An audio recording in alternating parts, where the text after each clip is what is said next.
आज हम आपको भगवान श्री कृष्ण की 7 ऐसी प्रतिमाओं के बारे में बताने जा रहे हैं जिसके बारे में सुनकर नासा के वैज्ञानिक भी हैरान हो गए थे। और इन प्रतिमाओं के पीछे के रहस्य को जानकर आप भी भगवान श्री कृष्ण के आगे नतमस्तक हो जाएंगे। तो चलिए दोस्तों, इस खास वीडियो को अंत तक जरूर देखिएगा, क्योंकि आज हम उजागर करने जा रहे हैं भगवान श्री कृष्ण के 7 खास मूर्तियों का रहस्य। वृंदावन वह स्थान है जहां भगवान श्री कृष्ण ने बाल लीलाएं की और अनेक राक्षसों का वध किया। यहाँ श्री कृष्ण के विश्व प्रसिद्ध मंदिर भी हैं। आज चलिए जानते हैं 7 चमत्कारी श्री कृष्ण की प्रतिमाओं के बारे में। दोस्तों, इन 7 प्रतिमाओं में से 3 तो आज भी वृंदावन के मंदिरों में स्थापित हैं और बाकी की 4 अन्य जगहों पर मौजूद है। सबसे पहला है गोविंद देव जी मंदिर, जो कि जयपुर में है। रूप गोस्वामी को श्री कृष्ण की यह मूर्ति वृंदावन के गौमा टीला नामक स्थान में मिली थी, वो भी 1535 वर्ष पहले। उन्होंने उसी स्थान पर छोटी सी कुटिया एक मूर्ति को स्थापित कर दी। इनके बाद रघुनाथ भट्ट गोस्वामी ने गोविंद जी की सेवा पूजा संभाली। उन्हीं के समय में ओमेर नरेश मान सिंह ने गोविंद जी का भव्य मंदिर बनाया। इस मंदिर में गोविंद जी की 80 साल तक विराजमान रहे। औरंगजेब के शासनकाल में वज्र पर हुए हमले के समय गोविंद जी को अनेक भक्त जयपुर ले गए। तब से गोविंद जी जयपुर के राजकीय महल में विराजमान है। इस प्रतिमा को अगर आप देखेंगे तो आप इसे देखते ही हिप्नोटाइज हो जाएंगे।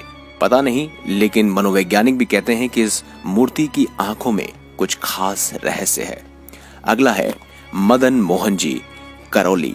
जी हाँ, ये मूर्ति अद्भुत प्रभु को वृंदावन में काली देह के पास द्वादशीय टीले से प्राप्त हुई थी। उन्होंने सेवा पूजा के लिए यह मूर्ति मथुरा के एक चतुर्वेदी परिवार को सौंप दी।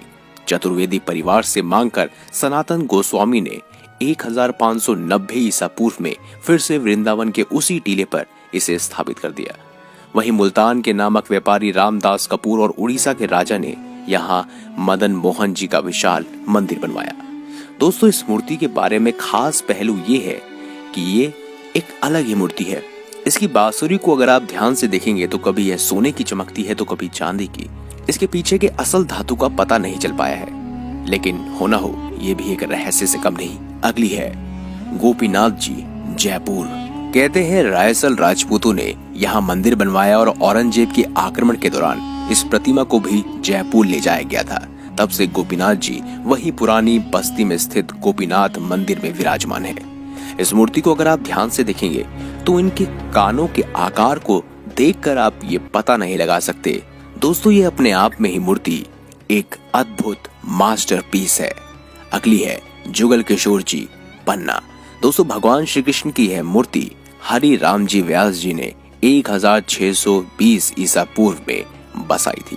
वासा जी ने उस प्रतिमा को वहीं प्रतिष्ठित कर दिया था। कहा जाता है कि यह मूर्ति पन्ना धातुओं से बनी हुई है और अगर आप इस मूर्ति को देखेंगे तो आप भी इसकी चकाचौंध के आगे फीके पड़ जाएंगे। अगला है राधा रमणी जी वृंदावन।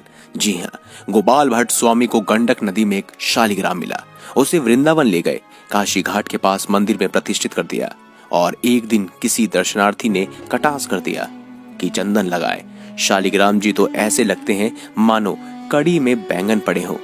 यह सुनकर गोस्वामी जी बहुत दुखी हुए, पर सुबह होते ही शालिग्राम से राम रमण की दिव्य प्रतिमा प्रकट हो गई। यह दिन बहुत ही अचरज भरा था। आखिर कैसे एक शालिग्राम से एक प्रतिमा प्रकट हो सकती है? दोस्तों, यही तो इस मंदिर की खास बात है, इसीलिए इस मंदिर में जरूर जाइएगा। अगली है राधा बल्लभ जी, खास मूर्ति वृंदावन की है। दोस्तों, भगवान श्री कृष्ण का यह सुंदर प्रतिमा हित हिरण्यवंशी को दहेज में मिली थी और उनका विवाह देववन से वृंदावन आते समय चट थावल गांव में आत्मदेव ब्राह्मण की बेटी से हुआ। दोस्तों, कहा जाता है कि यहाँ पर लाल पत्थर वाले पुराने मंदिर में राधा बल्लभ जी प्रतिष्ठित हो रखे हैं। शाम के समय आप इस मूर्ति को देखेंगे तो ये लाल रंग से काले में परिवर्तित हो जाती है। अगली है बांके बिहारी जी की मूर्ति, जो कि वृंदावन में है। दोस्तों, ये मूर्ति अपने आप में बहुत ही भावशाली है। इसके मुकुट को अगर आप देखेंगे तो इसमें न जाने कितने सारे पत्थर लगे हुए हैं, वो भी बेशकीमती पत्थर दोस्तों। कोई प्लेटिनियम, टाइटेनियम, ब्रांस, तांबा, इसके अलावा सोना, चांदी और इसके अलावा बहुत सारे अन्य बेशकीमती धातु। तो दोस्तों, कभी भविष्य में मौका मिले तो इन सभी मूर्तियों को जरूर देखने जाइएगा।